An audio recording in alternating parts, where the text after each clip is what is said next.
Soy Edgar Arenas de Rankia, México otra vez y está conmigo nuestra querida Ana Lorrabacchio. ¿Cómo estás, Ana? Qué gusto tenerte aquí. Hola Edgar, al contrario, el gusto es mío. Increíble tener a alguien con todo tu recorrido, con todas las virtudes que se necesitan para que una persona en el ámbito de la gestión financiera de inversiones en México, pues esté ubicada en donde tú estás, ¿no? Que es un pedestal nada sencillo de lograr, pero bueno, eso es en donde estás ahorita, Ana. No empezaste ahí, ¿no? Tú empezaste ya tiene algún rato de esto, más o menos 20 años. ¿Cómo fue, Ana, que tú te definiste, te decantaste por involucrarte en el mundo de las inversiones, en el sector financiero? ¿Qué fue lo que te enamoró de esto? Pues mira, Edgar, no sé si tú concuerdes, pero cuando la pasión te llama, te ves enganchado desde el primer momento y fue como un amor a primera vista. Yo te diría desde la carrera, semestres muy tempranos, yo me di cuenta que esta era mi pasión. O sea, al ver a los profesores en las materias de finanzas bursátiles, al ver administración de portafolios, era algo que yo no podía resistir, ¿no? Y fue inmediatamente cuando yo les decía, ¿no? Y me acercaba a ellos y decía, yo quiero dedicarme a lo que tú te dedicas, ¿qué tengo que hacer? Yo fue algo que me llamó muchísimo. Finanzas tal vez sí dudé un poco en el momento del estudio, pero creo que para todos en esa etapa de la vida es muy complicado elegir. Pero una vez que estaba ya en la carrera y empecé a ver las materias y empecé a tener profesores, sin duda la pasión me llamó. Y aquí sigo, ¿no? Después de 20 años.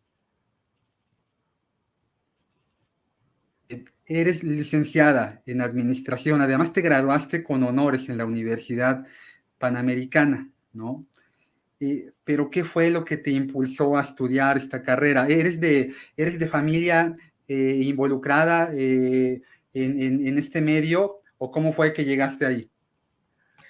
Pues mira, mis papás son contadores, entonces los números no eran algo ajeno a la familia. En el momento de hacer la elección, yo sí sabía que quería algo que tuviera que ver con números.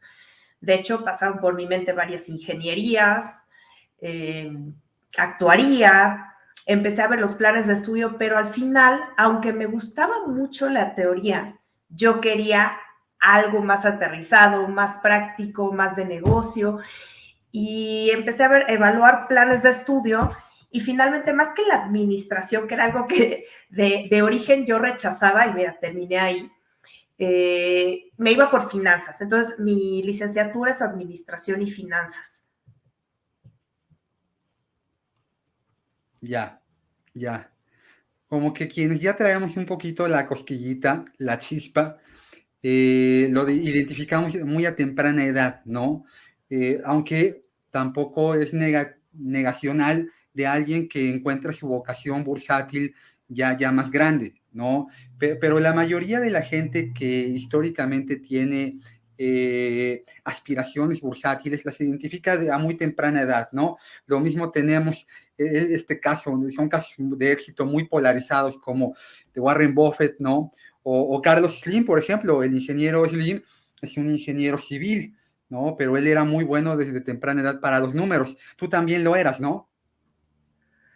Pues me gustaban, sobre todo más que fuera buena o mala, me atraían muchísimo y mis juegos, yo tenía dos juegos que la verdad ahí creo que sí me definieron como una muy buena estudiante y era, me encantaba la lectura. O sea, me puedo perder a la fecha, leo menos de lo que quisiera, pero me gusta muchísimo. Y de niña, y es hasta una anécdota que pues mis papás les encanta contar, a mí a veces hasta me da pena, ¿no? Porque mi libro favorito era el diccionario. Entonces me ponía a buscar palabras en el diccionario, cosas así, me gustaba mucho aprender.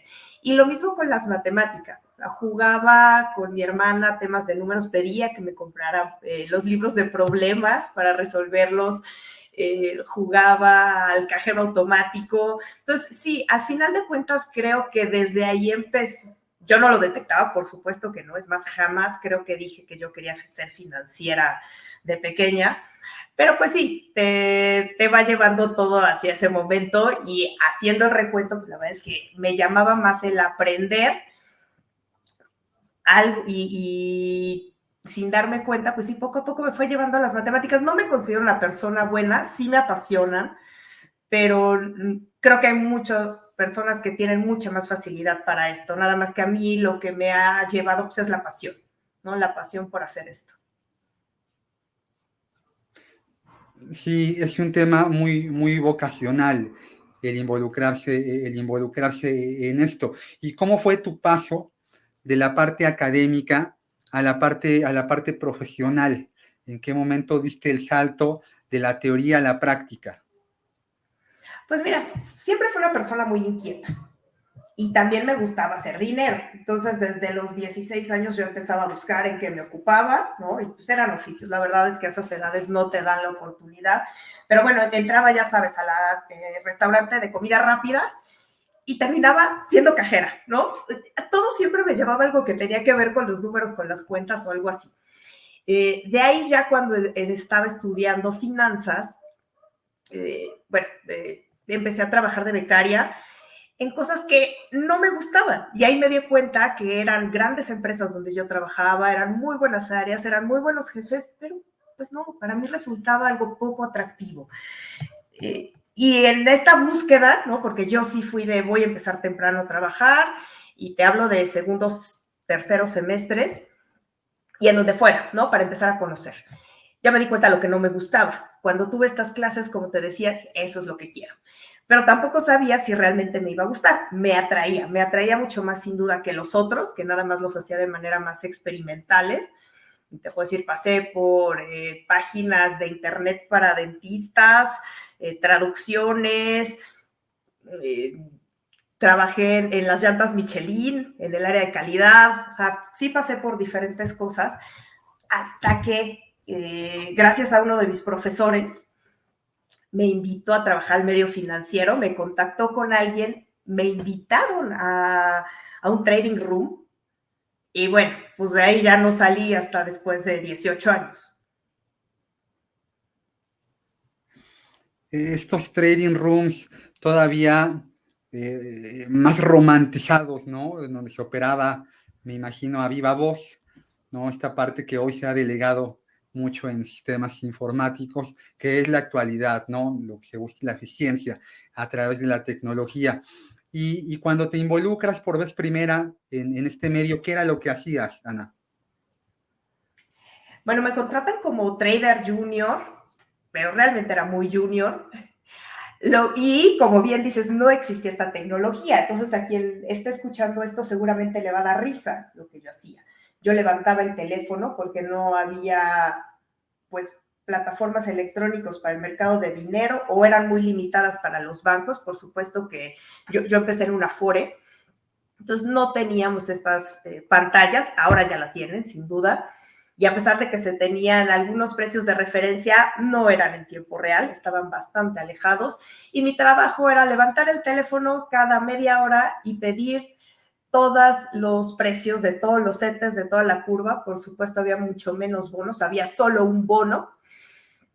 Y lo que eran los CETES, las tasas revisables, y tenía que anotar precio de compra, precio de venta, precio de compra, precio de venta, y se las pasaba a mi jefe, ¿no? A la siguiente media hora tenía que hacer lo mismo otra vez, y en los ratos libres, entre esas medias horas, pues me ponía a leer todos los documentos de análisis que mandaban.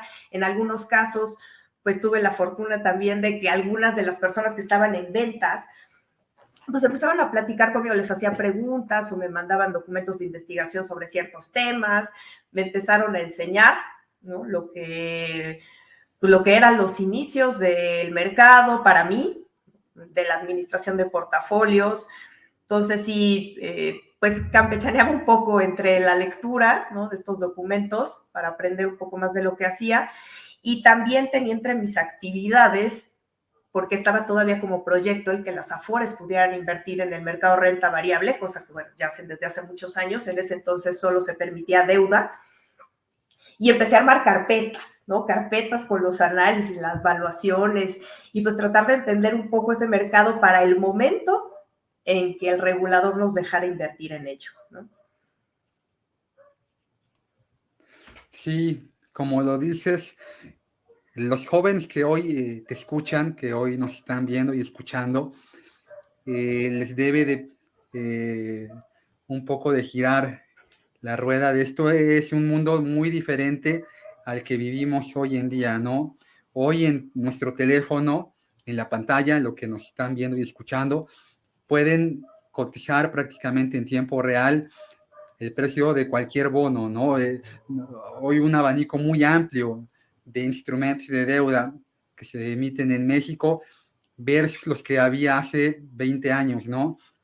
Tendríamos por ahí a lo mejor bonos con cupón cero, seguramente los CETES en todos sus vencimientos, y traíamos arrastrando ahí este estigma, un estigma que tardó mucho tiempo en quitarse, que es que los bonos en México hoy ya atraviesan tiempos de amortización superiores a 7 u 8 años, pero por ejemplo en 1994 el promedio de vencimiento de deuda emitida por el gobierno federal no atravesaba ni siquiera el año, un 365 días. Entonces, ha sido una evolución muy grande la que ha tenido el mercado, y esta evolución que a veces nos cuesta mucho trabajo transitar entre lo que aprendemos en el librito, Ana, y lo que vivimos ya en la parte profesional. ¿Qué dirías ahí que fue lo que más trabajo te costó entre la teoría y la práctica? Pues mira, yo creo que siempre es un reto, porque parte de lo que implica estar en el mercado financiero es que es muy difícil predecir, ¿no? Hay economistas, hacen sus proyecciones, pero el saber lo que va a suceder, ni en ningún libro, ni en ningún lado. Entonces creo que eso lo aprendí bien rápido. O sea, te das cuenta con las primeras transacciones que pues no hay nada que pueda estar más alejado de la realidad que el mismo libro. Entonces puedes tener el conocimiento, pero si no lo llevas a la práctica, pues desde el comportamiento de los mercados, las decisiones de política monetaria, o hay cosas que deberían de funcionar de alguna manera, pero el mercado por alguna reacción eh, lo asimila de manera diferente. Y ahí fue también donde me empezó a llamar mucho la atención el tema de, pues, el comportamiento, ¿no? El behavioral finance, ¿no? Cómo estamos reaccionando psicológicamente, cómo las emociones nos llevan a tomar decisiones. Y esto puede ser desde una persona física hasta un administrador de portafolios. Y bueno, por ello fui entendiendo por qué muchas cosas se daban, ¿no? Por qué tenías que tener cierta disciplina, ciertas reglas. Incluso muchas veces era sano, ¿no? Poner límites, precios objetivo, pérdidas limitadas, etcétera, porque podía salir de la realidad o una noticia cambiar todo el entorno. Entonces, era de las partes que más me divertía. Bueno, yo creo que una de las lecciones también importantes, pues es que todo puede cambiar, fue pues, con las Torres Gemelas, ¿no? Yo creo que fue el primer evento de esta magnitud que me tocó vivir. Y pues eso en ningún libro lo vas a encontrar, ¿no? Puedes leer de las crisis, es más, de la del 29, pero ninguna es igual. Y los mercados eran muy diferentes, sí había mercados muy eficientes y buenas redes de comunicación, no al nivel que hay ahora, pero aún así había muchas incógnitas, porque no podías resolver y no puedes tomar decisiones. Me acuerdo incluso cómo pues, se quitaron los precios, ¿no? Las bolsas cerraron, porque ni siquiera se sabía qué podía pasar. Y eso, pues en un libro lo puedes leer.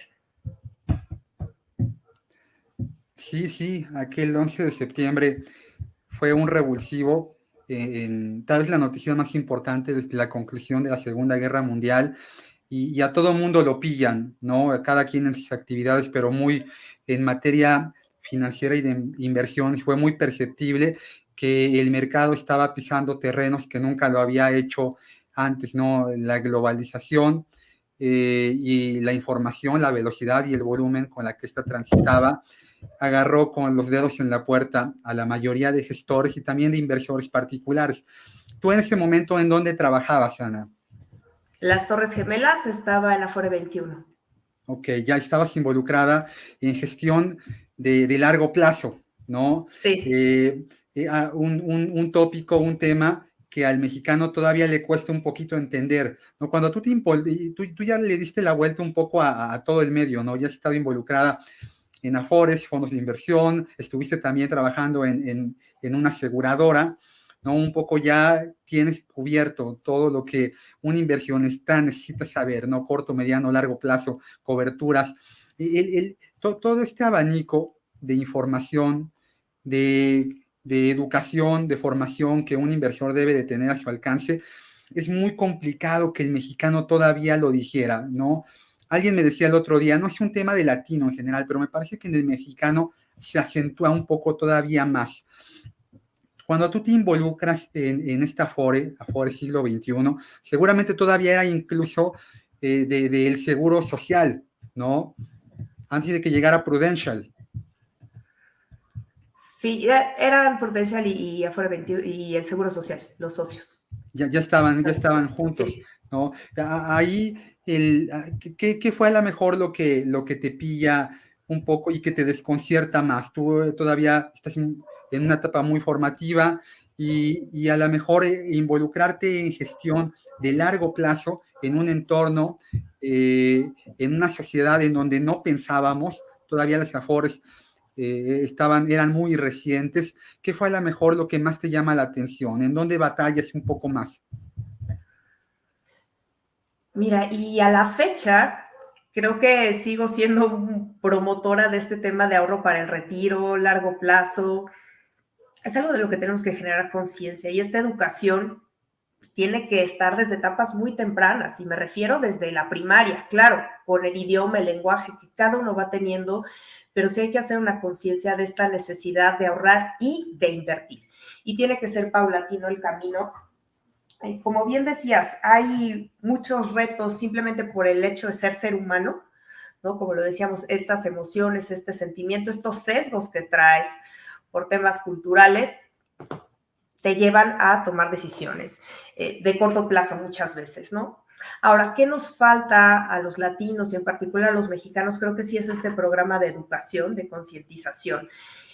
Nosotros tenemos un capital humano muy fuerte, un bono demográfico también que nos puede llevar a ser, pues a tener un potencial económico muy grande como jóvenes, como país, que podría cambiar, pero ¿dónde es donde probablemente estamos equivocados? Y es que no lo estamos invirtiendo, no estamos generando un capital financiero, no estamos transformando toda esa fuerza humana que tenemos, todo ese capital intelectual e invirtiéndolo, sacando provecho económico. ¿Y por qué lo digo? Es ahorrar para uno mismo, y cuando uno empieza a invertir, pues financia proyectos, financia infraestructura, financia muchas cosas que dan pues un crecimiento al mundo, a la sociedad. Sí, me empecé a dar cuenta también, ¿no? Cuando empiezas a ver los números, pues no nada más ves el portafolio de inversión, ves quién es el cliente final. Yo trabajo para una empresa que gestiona cuentas, pero esas cuentas son de trabajadores, como yo en ese momento, ¿no? Y veía cuánto me descontaban y cuánto se iba a ir de mi nómina para el ahorro, porque mucha gente, y lo escucho a la fecha, ¿no? Es que ese es un impuesto. No, lo de las Afores no es un impuesto, es capital tuyo que se está ahorrando a largo plazo, que probablemente no lo ves, y en algunos casos es mejor no verlo, porque siempre tenemos la tentación de venderlo. Pero qué bueno sería el no tener esta obligación de ahorrarlo, sino hacerlo realmente por convicción. Creer que en el largo plazo yo puedo tener un capital, que puedo tener un retiro digno, que puedo ser independiente en el momento de mi retiro, y me refiero emocional y económicamente, porque es cierto, ¿no? El dinero no lo es todo, pero sí me facilita muchas decisiones y me da esa independencia de poder decidir dónde quiero estar, con quién quiero estar, y no tener tampoco esa carga de que tal vez mi familia va a tener que ver por mí. Eso facilita muchas decisiones y te puede mantener con la cabeza fría. Tomar una decisión por dinero creo que muchas veces te puede llevar o orillar a la decisión equivocada. Entonces, sí, yo impulso el tema del ahorro largo plazo, y sobre todo tienes que hacerlo en diferentes ventanas. Por supuesto que también ahorro de corto plazo, por supuesto que también gasto, y todas las personas lo hacemos, pero siempre y cuando sea congruente tu horizonte de inversión con el activo en lo que estás invirtiendo, creo que hace mucho sentido. Tan malo es el ahorrar abajo del colchón para mi retiro, también como tan malo puede ser hacer todo lo contrario, ¿no? Tomar demasiados riesgos en el corto plazo con dinero que necesito para el día de mañana, pues puede ser muy peligroso. Entonces, es una combinación, sí, cultural, que se puede ir afinando con educación financiera, de eso estoy convencida. Sí, sí. Fíjate que tengo muy presente cuando empezaron las Afores, ya habían llegado, que fue un éxito comercial, ¿no? El aforar a la gente. No sé si tú te acuerdas de la gente que en áreas comerciales trabajaba para la Afore de Santander. Eran personas que les daban un traje rojo. Entonces, tú sales a la calle y si veías a alguien que traía un pantalón y un saco rojo, era alguien que estaba aforando Santander.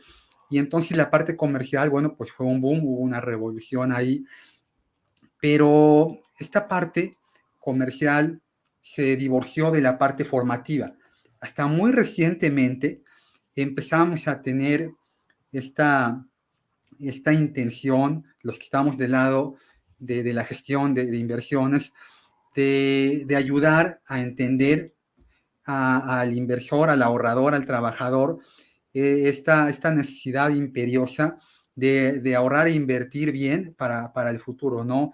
Empezar a generar esta conciencia del sacrificio, porque el invertir de largo plazo es básicamente eso, estoy sacrificando el corto por el largo plazo. Algo que también, bueno, pues es muy reciente porque hasta que llegaron las Afores en México, el sistema de ahorro para el retiro privado, el gobierno no, nos iba a entregar a ti y a mí y a nuestros dependientes un cheque cuando ya no estuviéramos, ¿no? O sea, íbamos a estar muy seguramente en el velorio y iba a seguir llegando dinero a casa. Entonces, bueno, esta idea construida a lo largo de muchas décadas, una idea muy paternalista, pues vamos, generó esta falta de conciencia de ahorro de largo plazo. Pero además en tu caso hay un tema muy especial que me gustaría abordar, que es que no nada más te preocupas por el tema de la gestión de inversiones, sino también muy particularmente en materia de género, ¿no? Platícanos un poquito lo que hace esta asociación de mujeres en finanzas. Claro que sí, Edgar, con todo gusto. Y pues sí, hay muchas necesidades en el país, ¿no? Una es la financiera, la educación, pero por otro lado también ya a nivel profesional, pues me empecé a dar cuenta que muchas veces era la única mujer en la mesa, que era la única mujer en la conferencia, o que habíamos dos o tres en un auditorio de 50, 70 personas, era muy bajo el porcentaje. Difícilmente, y eso ya empezó a pasar con los años, llegaba al 10%. Y luego, ¿qué sucedió? Yo nunca he tenido una jefa mujer, por ejemplo. En las instituciones donde yo he trabajado, sí he tenido muy buenos jefes que me han apoyado para el desarrollo, pero nunca veía hacia arriba y encontraba una mujer. Entonces, ha sido difícil encontrarlas en medio financiero. Y también desde, pues ya hace bastantes años, empezaba a pensar que el beneficio no tenía que ser únicamente para mí o para las mamás o para las mujeres, sino que en realidad todo el mundo deberíamos de tener cierta flexibilidad, que todo el mundo deberíamos de ser partícipes en la familia, y esto es algo que compartimos pues, mucho, ¿no? Los valores en la familia, pues si somos dos padres, yo tengo tres hijos, pues tenemos que estar conviviendo ambos, ¿no? Y la responsabilidad es de ambos. En este sentido, las prestaciones o las facilidades no son equitativas, ¿no? En muchos sentidos, para facilitarle a los padres que estén en casa o a las mujeres para que tengan esta flexibilidad que están buscando. ¿Y qué sucedía? Que se obstruía el crecimiento. Entonces, si tú te fijas en niveles gerenciales o mujeres en los 20 altos, empiezan a salir de las organizaciones o se empiezan a estancar en puestos bajos o ya no aspiran o ya no aplican a las posiciones de liderazgo.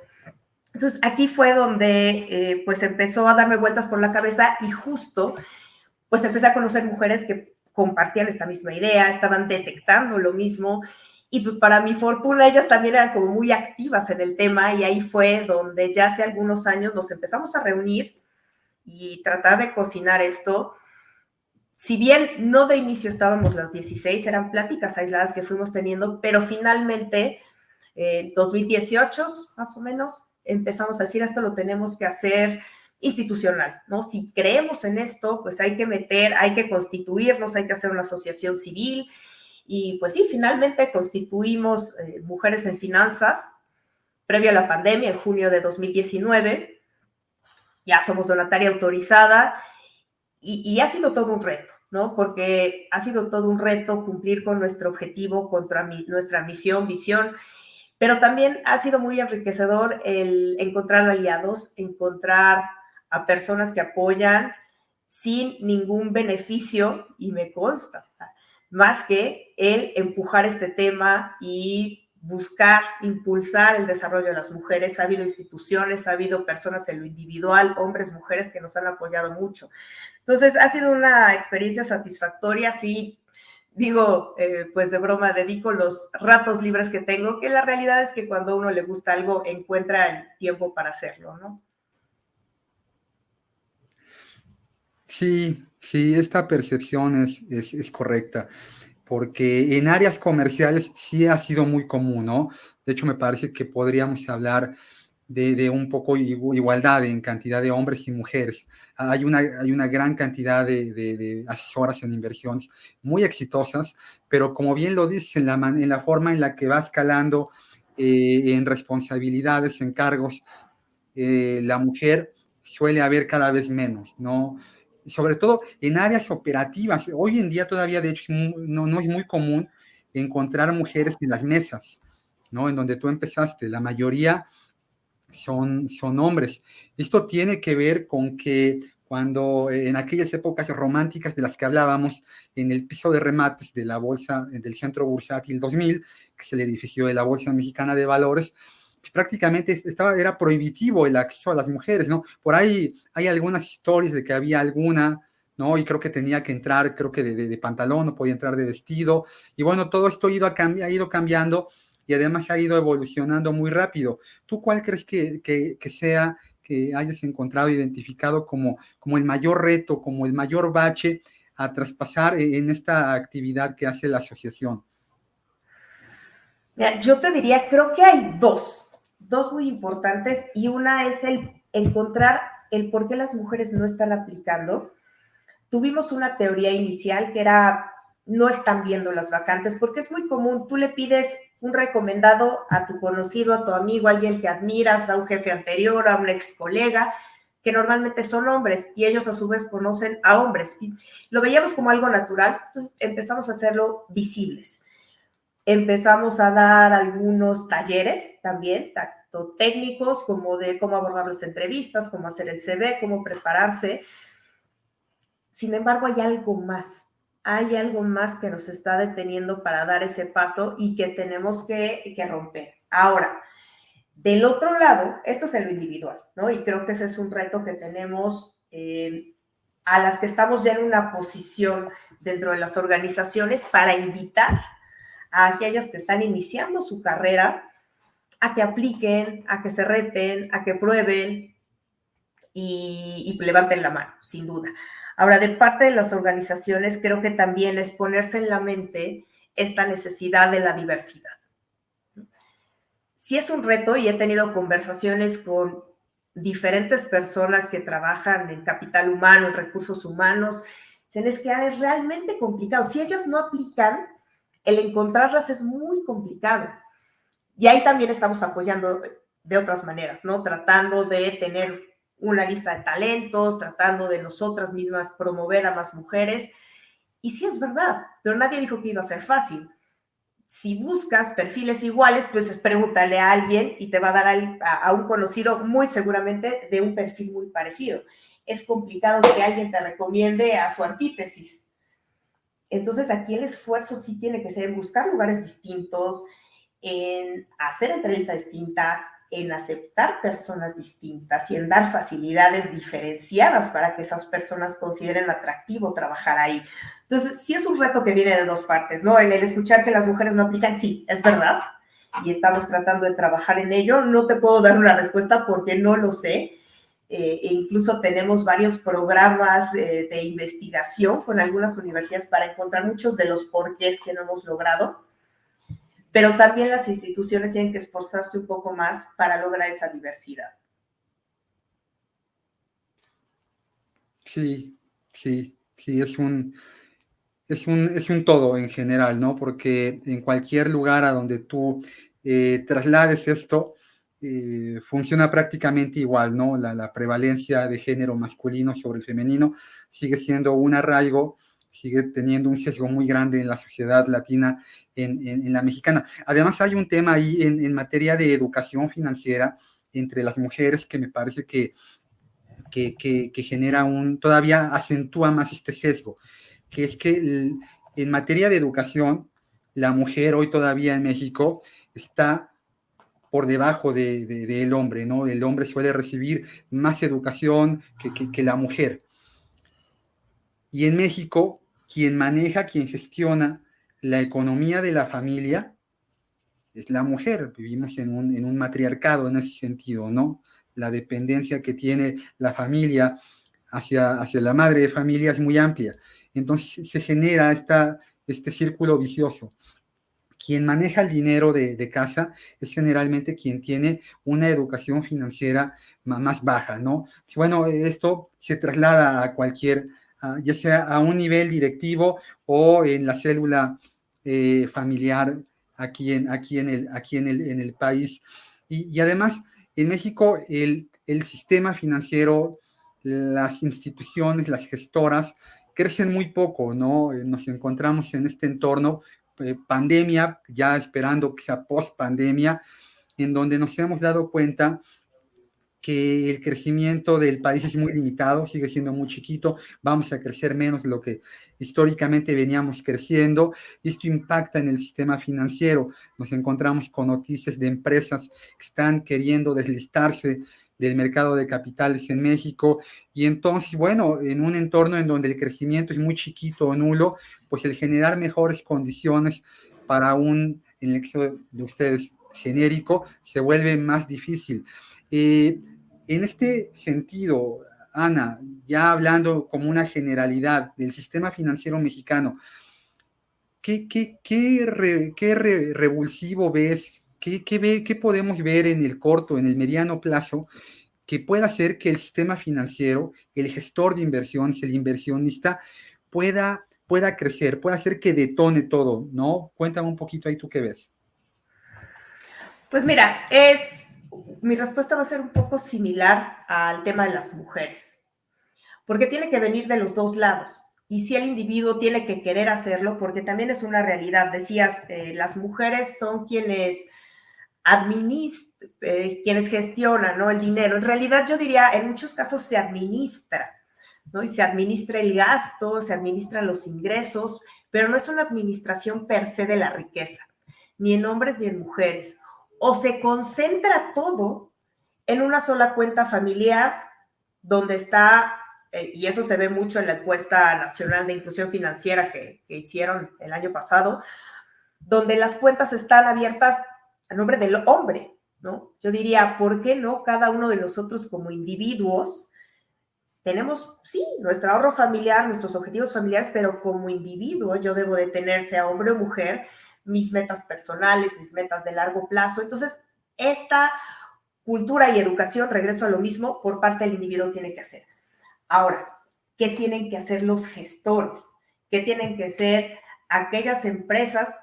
Irse acercando cada vez más, hablar el lenguaje de las personas, porque muchas veces seguramente tú te has encontrado con esto, parece algo difícil, parece algo etéreo, y nadie va a invertir o poner su dinero en algo que no entiende, que no le da confianza. Por supuesto que ninguno de nosotros lo haríamos, y suena muy sencillo cuando tú conoces en lo que estás invirtiendo, pero tampoco dejarías tu salud en alguien que no te lo está explicando de forma sencilla, no dejarías que te opere, o no dejarías tu coche también con una persona que no estás entendiendo ni lo que le va a hacer a tu auto. Entonces, yo creo que aquí es conocer a nuestra audiencia, a quién le estamos hablando, a jóvenes, a quien maneja la tecnología, a alguien que tiene, pues es más, que tiene otro lenguaje para comunicarse, ¿no? Tenemos muchos dialectos aquí, estamos siendo realmente inclusivos en ese sentido, estamos en los programas de educación, incluyendo también a los más pequeños del hogar, se facilita esta conversación en casa porque también hay, muchas veces son tabús, ¿no?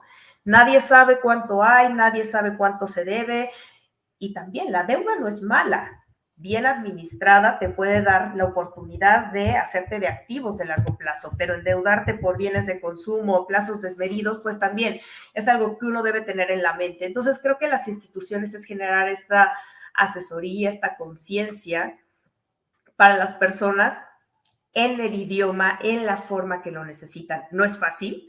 E incluso, pues si hablas ni siquiera hasta de una experiencia de usuario, ¿no? Como en otros segmentos, pues se habla, ¿no? El customer experience, pues aquí también lo necesitas. La verdad es que si lo conoces, el ver cómo va creciendo tu dinero también puede ser algo muy inspirador, pero no lo ves así. Entonces tenemos que buscar la forma de llegar a la gente de esa manera y por supuesto los individuos educarse e interesarse por generar este patrimonio personal y familiar. Sí, sí, yo también creo que soy consciente y buscamos concientizar a la gente que el mercado de valores debería de ser una herramienta de democratización del capital, no algo que no hemos conseguido, nos ha costado mucho trabajo, precisamente por algo que tú mencionas, que es la incapacidad de formar, de enseñar, porque le tenemos miedo a lo que desconocemos, ¿no? Si no lo entendemos, pues no nos vamos a involucrar, no nos vamos a involucrar ahí. Y el activo de inversión más democratizado, utilizando el concepto más democratizado que hay en el mundo, son los fondos de inversión, ¿no? Que es donde actualmente tú estás llevando una gestora muy importante en la parte de la dirección de negocio institucional y a las alianzas corporativas con Principal en México. ¿Qué está haciendo Principal en este entorno de inversión aquí en el país donde, como lo comentábamos anteriormente, vemos que cuesta mucho trabajo, tanto del lado del gestor, hacer crecer el mercado, como del lado del inversionista, ¿no? Que se aventure a involucrarse. ¿Qué está haciendo Principal ahí, Ana? Mira, bueno, primero quisiera aclarar, sí estuve 3 años en la gestora, ahora estoy en otro negocio que es justamente el institucional, donde no está vinculado con el tema de la operadora de fondos de inversión. Pero bueno, te podría decir que siempre Principal ha estado muy orientado a la educación. De hecho, se han sacado programas digitales en línea, en alianza con otras instituciones, incluso donde se pretende llegar a mercados jóvenes, democratizar las inversiones por medios digitales, el buscar productos de fácil entendimiento, de fácil acceso. Y bueno, uno de los productos emblemáticos de Principal son estos fondos empaquetados, de ciclo de vida, ¿no? Que facilitan las decisiones simplemente identificando el perfil de riesgo que tiene el inversionista y no dejando o no complicándole a él la selección de los valores que tienen que formar su portafolio, sino haciendo como los grandes fondos de inversión. Tú nada más tienes este fondo y el profesional de inversiones se encarga de hacer la mezcla correcta, teniendo claro que tu horizonte es de 5 años, 10 años, 15 años, tu retiro, etcétera. Entonces, sí, los esfuerzos de Principal, yo te diría, no solo a nivel fondos de inversión, donde tuve la oportunidad de colaborar 3 años, sino la FORE y globalmente, que es donde ahora estoy un poco más cerca, han sido siempre orientados a ahorros e inversiones de largo plazo, tanto para personas físicas como para instituciones grandes. Cuando tú te involucras en la parte de gestión de inversiones, ¿tú ya tenías experiencia invirtiendo antes de, o la fuiste adquiriendo en la medida en la que estuviste trabajando dentro del medio? Sí, no, Edgar, pues yo cuando empecé a trabajar mi dinero tenía, entonces ni cómo invertir. Eso sí, en cuanto pude abrí mi cuenta de inversión y empecé a hacer mis pininos, ahí también vas aprendiendo muchas cosas en temas personales, ¿no? Y me gusta siempre conocer cosas nuevas en cuanto a invertir, ¿no? En su momento pues fui explorando las acciones, cómo se comportaban, pero después me interesaron los alternativos, tampoco te puedes quedar fuera de las criptomonedas, quiero entenderlas, por supuesto que tengo una pues inversión moderada o pequeña para entender este tipo de inversiones, en Venture Capital igual. Entonces yo te diría que en la medida que he podido o tenido la oportunidad, he hecho las inversiones, pero no, por supuesto que todo lo he ido aprendiendo pues al mismo tiempo, ¿no? No tenía ningún tipo de experiencia previa con dinero propio, pero lo que sí he hecho es aplicar esos conocimientos que he ido adquiriendo para formar pues un patrimonio de largo plazo que me permita tener un retiro digno o poder pagar las universidades de mis hijos, etcétera, ¿no? Que son objetivos de muy largo plazo, pero creo que es importante tener e ir construyendo tu portafolio. Una de las principales cosas que aprendí es que yo no lo puedo hacer sola, ¿no? Si te dedicas tú a armar posición por posición, acción por acción y revisarlo diario, va a ser imposible. O sea, tienes que dejarlo también en manos de quién son los expertos, ¿no? Y si te estoy hablando de que tengo una inversión de Venture Capital o si tengo una inversión en fondos balanceados o en el extranjero o cualquier tipo de cosas, creo que es mejor hacer tu selección de un portafolio a grandes rasgos y saber hacia dónde vas dirigido, pero siempre apoyarte pues en alguien que le dedique tiempo a esto, porque yo a mi vez le dedico tiempo a mis clientes y no estoy viendo mi portafolio de inversión en el día a día. Anualmente hago una revisión, semestralmente hago una revisión a veces. Las importantes te diría que las hago a cada año, pero pues sí, creo que ha sido de lo principal que he aprendido, ¿no?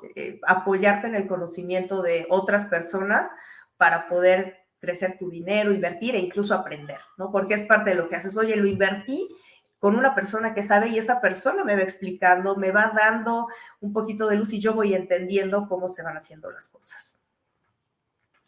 Sí, sí, es muy importante. Regresando a lo que decías hace ratito del médico o de la persona que arregla tu carro, ¿no?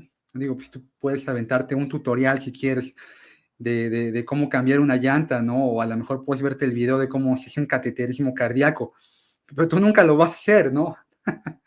Ni te lo harías tú y obviamente no se lo harías a nadie más. A lo largo de tanto tiempo has visto que se ha transformado el mundo, ¿no? México en particular, de aquel abanico de activos que teníamos hace un par de décadas para invertir, donde yo me acuerdo que en la primera operadora de fondos de inversión donde yo trabajé, pues había un fondo de deuda gubernamental, había un fondo de renta variable indizado, había un fondo que tenía en el estómago chequeras en dólares y ya, me parece que no había mucho más. A lo que hoy hay, ¿no? Hoy hay más de 600 fondos de inversión en México, hay 30 operadoras y el mundo sigue cambiando, evolucionando muy rápido.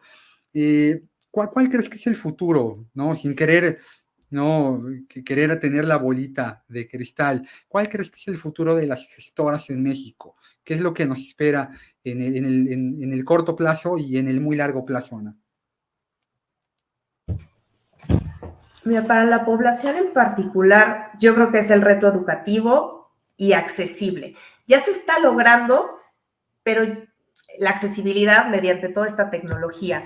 Pero yo creo que para asegurar que no se tenga una mala experiencia, no hay que dejar tan abierto a una persona que no conoces lo que tú decías, ¿no? El cateterismo, pues sí, pero no lo vas a hacer ni se lo vas a hacer a alguien más. Entonces está bien probar, está bien y en la medida que conozcas en lo que vas invirtiendo, pues ir participando, pero no dejar de lado este acompañamiento. Ahora, en términos de sofisticación, yo creo que no estamos en pañales, ¿no? Esto se puede sofisticar mucho más y que me encantaría ver, y estoy optimista que en algún momento podríamos hacer, si logramos hacer que la gente vea las inversiones de largo plazo, pueden tener un componente en infraestructura, pueden tener un componente en cosas que puedan ir desarrollando el país. Entonces, mira, yo te podría decir, sí, sí va a estar muy enfocado en temas tal vez de tecnología, ¿no? Todas estas cosas que nos vienen dando vueltas, pero no van a formar la parte principal del portafolio, sin duda. Siempre van a estar disponibles, siempre he creído, así como de la diversidad, también creo que la diversificación es muy importante y en las cantidades adecuadas. Entonces, me atraen mucho todas estas inversiones diferentes, nuevas y hacia donde puede ir caminando el futuro, pero más que eso va a ser cómo se lo vas haciendo accesible a toda la población en la medida que lo vaya entendiendo. No se trata de abrir y ahora todos invirtamos en criptomonedas y no le entendamos y no sepamos lo que va a pasar y nada más dejar ahí la manera en que tú puedes invertir, porque es muy sencillo. Ya cualquiera de nosotros lo sabemos, con un teléfono en la mano puedes abrir una cuenta, depositar, transferir dinero y pagar, incluso cosas que están fuera del país. Entonces es una globalización impactante. El tema es que estés consciente de lo que puede pasar, de las implicaciones que se tienen. Entonces sí, el gran reto va a seguir que la educación tiene que ir a la par de cómo se ha venido sofisticando el mercado, que creo que es lo que no hemos hecho.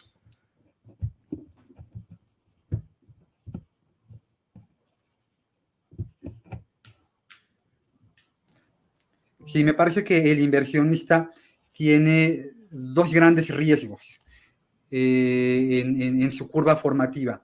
El primero es como cuando aprendemos a caminar, ¿no? Si tu papito y mamita no te agarran la mano, pues te vas a caer. Bueno, al inicio es muy importante este acompañamiento que mencionas.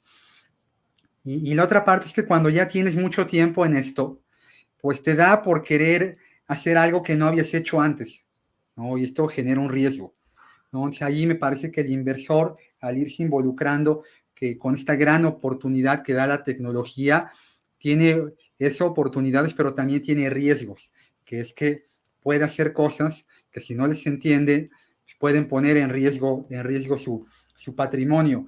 Y cuando uno invierte, generalmente, más allá del rendimiento, que es muy importante para lo que invertimos, tal vez la parte más trascendental en el largo plazo es no cometer errores, ¿no? A veces uno puede hacer muy bien, uno puede gestionar muy bien su inversión durante mucho tiempo, pero con una cosa que hagas mal, puedes echar a perder todo lo bien que hiciste antes.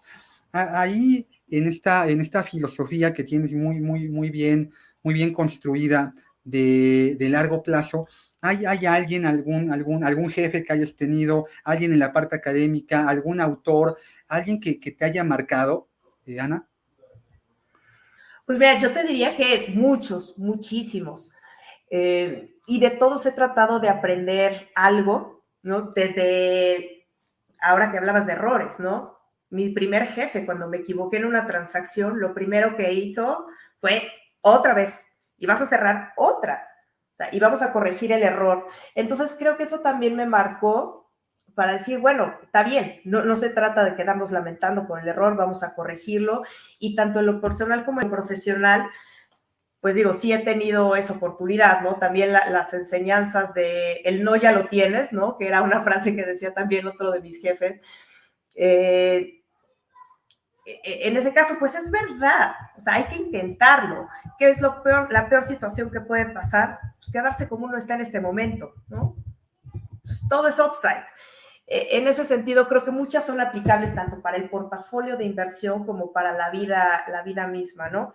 Hay, pues sí, el tema de la diversificación, de haber momentos para hacer las cosas.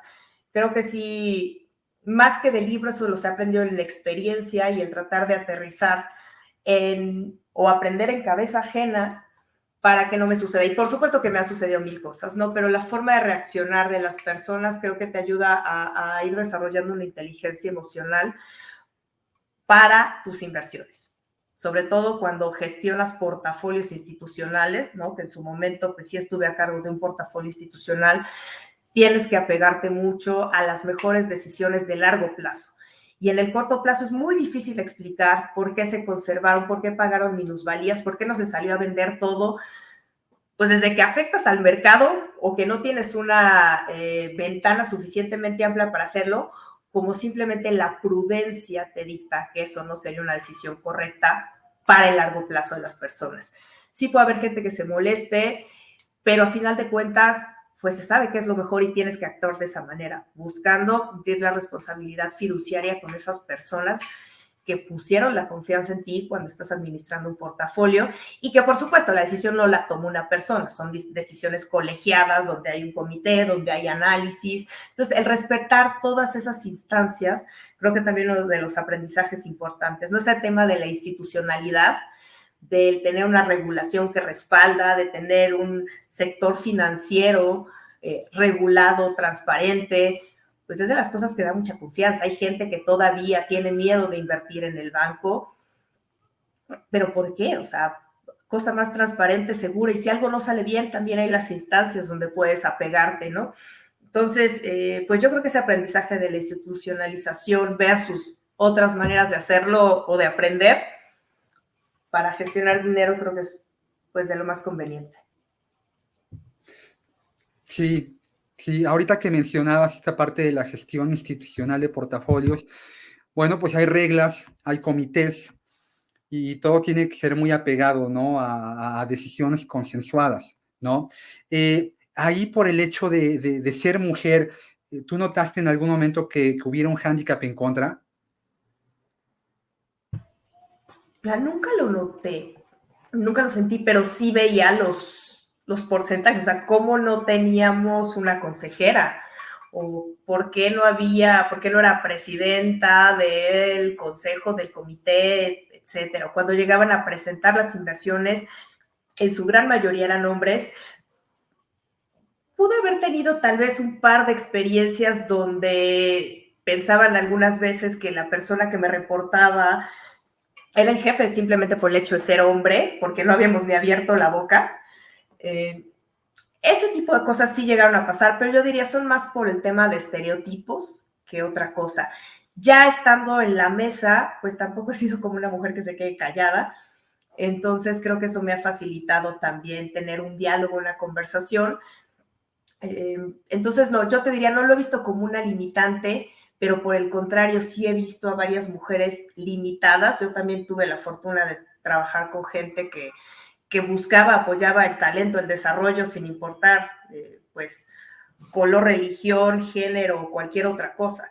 Pero sí es importante decir que lo he visto, ¿no? Que sí hay personas que se han visto discriminadas en este sentido. Sí, sí, sí.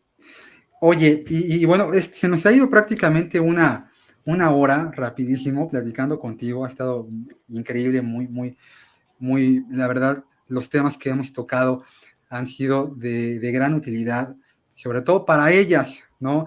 Déjame decirte que eres la tercera invitada y que las dos personas anteriores, bueno, habían sido hombres. Así que, bueno, ya era justo empezar a equilibrar esta balanza que mencionas. Y no vas a ser la última, vamos a tener muchas mujeres muy valiosas dentro del mercado de valores que nos van a decir qué han hecho, cómo lo han hecho y que van a contribuir así como tú lo estás haciendo. Pues ya prácticamente para concluir, Ana, siempre le preguntamos a la gente que nos acompaña y sobre todo en tu caso que mencionas que eres una lectora muy, muy ávida, ¿no? Desde muy pequeña esta inquietud intelectual que tienes por aprender, que ¿hay algún libro que haya marcado tu filosofía de inversión o algún libro en lo particular que haya promovido esta inquietud que tú tienes por mejorar la equidad entre hombres y mujeres? ¿Qué es lo que te ha marcado a ti en materia literaria? Mira, como te decía, soy muy inquieta, muy curiosa y trato de no leer ni del mismo autor ni del mismo género. Normalmente leo de 2 a 3 libros al mismo tiempo, pero son muy diversos. Me encantan las biografías y autobiografías, sea escrita por la persona o por un tercero. Me gusta mucho conocer, me gusta conocer también de puntos de vista de los que no comparto, ¿no? Para tratar de hacerlo un poco más formativo. Me gusta leer mucho de los temas que no conozco. Pero sí, algunos de los libros, el más reciente que leí fue el de, en temas de género, el de Maleducadas, de una autora argentina, María Florencia Freijo, que de hecho me lo regaló una muy buena amiga también, compatriota de la autora.